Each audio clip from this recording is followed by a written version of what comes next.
आधी कोशिश फेल होने पर अब सूरज के सामने एक बहुत बड़ा सवाल था कि आखिर जवाब कहाँ से लाए।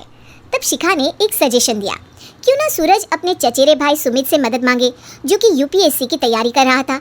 हालांकि इतनी मेहनत करना सूरज को समझ में नहीं आता था, पर कोई और रास्ता ना मिलने पर वो आखिर सुमित से बात करता है। अरे सुमित, हमारा कैसे बनोगे करोड़पति के लिए सिलेक्शन होने वाला है, तुम हमें थोड़े चिट बनाने में मदद करोगे क्या?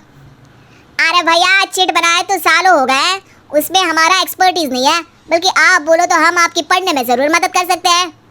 हट, कैसी अनाप शराब बातें कर रहा है तू। सूरज ने सुमित को मना तो कर दिया था, पर तैयारी करने के सिवाय कोई चारा उसे दिख भी नहीं रहा था, खासकर जब 12 के पेपर लीक करने के एक्सपर्ट शुक्ला जो भी हाथ जोड़ लेते हैं। आखिर सूरज को सुमित के पास जाना ही पड़ा और उसने सुमित और शिखा से वादा किया कि वो बहुत मेहनत करेगा। 1 महीने की तैयारी के बाद फाइनल हुआ कि शो से 1 हफ्ते पहले एक ट्रायल खेला जाएगा, जहां पर सारे रिश्तेदार ऑडियंस की जगह पर होंगे और शिखा सवाल पूछेगी। दूर दराज से भी रिश्तेदार आकर हाजिर हो गए देखने कि आखिर कैसे बनेगा सुमित करोड़पति।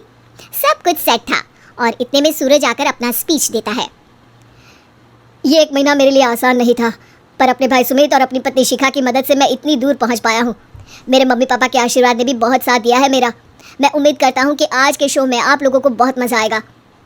साक्षी पहला सवाल पूछती है और पूरे कमरे में सन्नाटा छा जाता है। इंडिया में कितने स्टेट्स हैं? 3, सॉलिड, लिक्विड और गैस। अरे रुकिए, तो ऑप्शंस तो देने दीजिए। इतने में 5वीं कक्षा का चिंटू बोल उठता है। अरे क्या मामा, आप तो पहले सवाल पर ही आउट हो गए। अरे बेटा, पहला सवाल तो ट्रायल होता है ना। अरे तुम अब देखना। देखने जैसी बात तो थी ही। सूरज को इतना शांत किसी ने नहीं देखा था। कभी कभी तो लगता था मानो सूरज आंख खोलकर ही सो गया हो। मामा जल्दी करो प्लीज, कल सुबह पनवेल भी तो निकलना है। अरे हट, कंसंट्रेट करने दे मुझे। 3 सवाल में 3 लाइफलाइन खत्म हो चुकी थी और अब चौथे सवाल पर भी सूरज का मौन नहीं टूटा, पर सूरज अभी भी हार मानने को तैयार नहीं था। उधर हर कोई सूरज को छोड़ सुमित को देख रहे थे। आखिर सुमित ने ही तो पढ़ाया था सूरज को। गजब बेइज्जती है यार। अरे बेटा, तो बाप का, दादा का, भाई का, सबका नाम बुड़वाएगा। अरे 3 लाइफलाइन ले ली तो भी तेरा कुछ नहीं होना है। अरे कोई इतनी बात करता है क्या शो पर? अरे बेटा, शो पर तेरे जैसे भी तो नहीं आते ना। सूरज की ये जंग आखिर 1 घंटे बाद 5वें सवाल पर खत्म हो गई, जब उसने इंडिया के नेशनल बर्ड का नाम कहा, कौवा। अरे बेटा, मजा तो बहुत आया, बस थोड़ा टाइम पर खत्म होता तो आनंद भी आ जाता। ताने बारिश के बूंदों की तरह बरस रहे थे और सूरज को भी समझ आ रहा था कि ये करोड़पति बनना शायद उसके बस के बाहर की बात है, पर वो आखिर ये बात मान कैसे लेता। वो सख्त लौंडा जो ठहरा, उसने सोचा कि बेइज्जती तो हो ही चुकी है, पर अगर मैं हार नहीं मानूं तो शायद कुछ हो सकता है। शिखा तुम देखना, असली शो में आग लगा दूंगा, आग। करोड़पति बनूंगा मैं। हाँ, सब्जियां खत्म हो गई है घर पे, ले आओ। पहले पति बन जाओ, फिर करोड़पति बनना।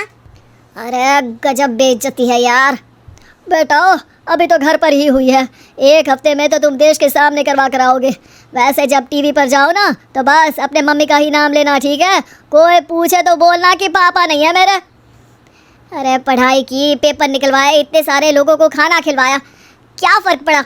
इसीलिए मैं कहता हूँ कि मेहनत तो गधा भी करता है, घर बैठे जो कमाए वही सिकंदर। लेकिन मामा, गधे भी जानते हैं कि हमारा राष्ट्रीय पक्षी मोर है।